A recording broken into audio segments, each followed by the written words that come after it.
Okay. So ఇప్పుడు నేను post చేయాలి. మామూలుగా అయితే పోస్ట్ చేయగానే అప్లోడ్ ఫైల్ అంటే ఇక్కడికి వచ్చి టైప్ చేసుకునేవాళ్ళు మీరు, అంతేనా?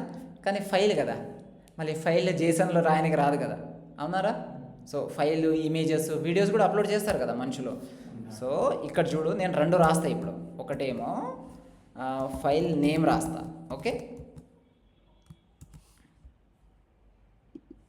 అంటే ఇప్పుడు నేను ఒక ఏపీఐ రాస్తున్నా విచ్ ఈస్ లైక్ రెండు. అంటే నువ్వు రిక్వెస్ట్ డాట్ బాడీ పంపొచ్చు, రిక్వెస్ట్ డాట్ ఫామ్ డేటా పంపొచ్చు. ఓకే, సో ఇప్పుడు ఇది నాకు దొరుకుతుందా? అప్లోడ్ ఫైల్లో ఇది నాకు దొరకాలి, అంతే కదా? ఇది మీకు తెలిసిందే. సో ఇప్పుడు నాకు అప్లోడ్ ఫైల్లో రిక్వెస్ట్ డాట్ బాడీలో ఇది హిట్ చేస్తే అన్డిఫైన్డ్ వచ్చింది. రిక్వెస్ట్ డాట్ బాడీ ఎందుకు రాలేదంటే నేను అది వాడలేదు. దాని పేరేం పేరు? x1 జేసన్ ఉంటుంది చూడు, x1 abc.json. మా దగ్గర ఇది ఒకటి ఉంటుంది, అంటే జేసన్ అలౌ చేయాలి అని ఒక రూల్ ఉంటుంది మా దగ్గర. ఇప్పుడు మీకు అన్డిఫైన్డ్ వచ్చింది కదా ఇంతకుముందు, ఇప్పుడు చూడండి వాల్యూ వచ్చేసింది, ఫైల్ నేమ్ వచ్చింది కదా. ఇప్పుడు ఫైల్ రావాలి, అంతే కదా? ఫైల్ ఇక్కడ పంపేందుకు రాదు. సో వీళ్ళు ఎక్కడికి వస్తారు? ఫామ్ డేటా ఇవి ఉన్నాయి కదా, డిఫరెంట్. మీరు ఇవన్నీ నేర్చుకోవచ్చు, గ్రాఫ్క్యూఎల్ ఇవన్నీ. But most of the time మనం రా వాడతాము, ఇంకోటి ఏం వాడతాం?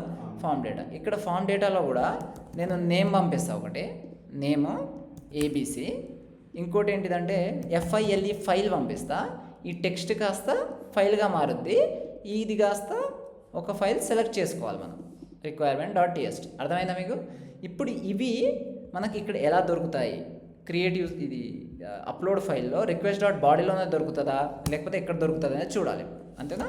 అది ఎక్కడ దొరుకుతుంది అంటే ఇగో రిక్వెస్ట్ డాట్ ఫైల్స్లో దొరుకుతుంది.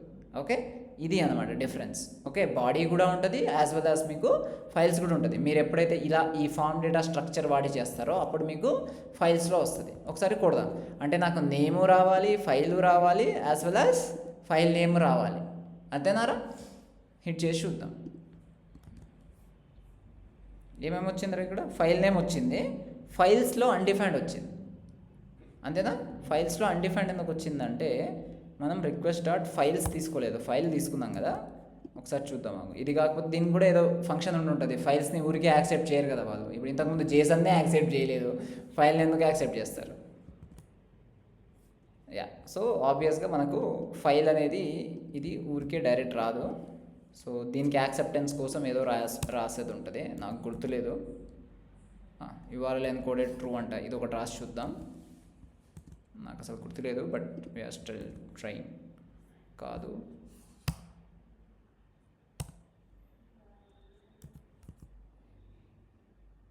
ఏంటిది?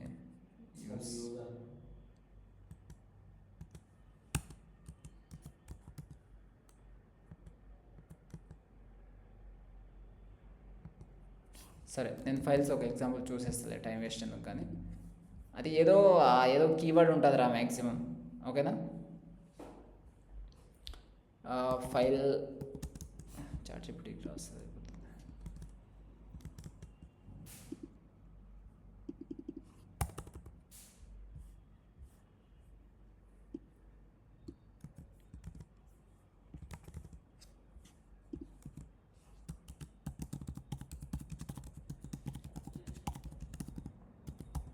అంతే కదా? అన్డిఫైన్డ్ రిక్వెస్ట్ డాట్ ఫైల్స్ వస్తుంది. ఎందుకు వస్తుంది అంటే వాడు ఏదేదో వాడుంటాడు, ఈ మల్టరు, ఓకే, ఈ ప్యాకేజ్ అన్నీ వాడి ఫైల్ని తీసుకొని ఏదేదో చేస్తారా. నీకు ఇట్లా అప్లోడ్ సింగిల్ అక్కడ చేస్తే నీకు తర్వాత రిక్వెస్ట్లో ఫైల్ వచ్చింది, చూసావా?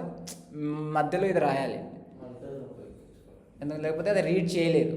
ఓకే, ఫైల్స్ని ఇదైతే ఇది మీరు ఇంప్లిమెంట్ చేయడానికి ట్రై చేయొచ్చురా. ఇగో డిస్క్ మీద స్టోర్ అవ్వాలి అని చిన్న రూల్ ఉంటుంది.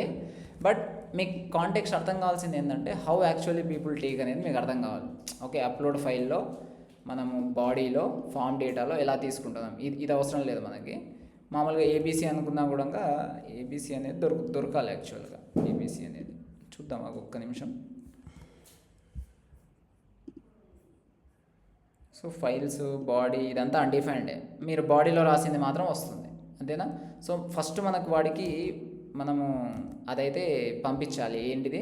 ఫైల్స్ని మనం మిడిల్వేర్స్ వాడి చేయాలి. అది ఎలా ఇంప్లిమెంట్ చేస్తారంటే కాపీ పేస్ట్ చేస్తే అది రన్ అవుతుంది, అది ఇష్యూ కాదు. అసలు ఫస్ట్ అయితే ఫైల్స్ పక్కన పెట్టండి, ప్రస్తుతానికైతే ఫైల్స్ అవసరం లేదులే.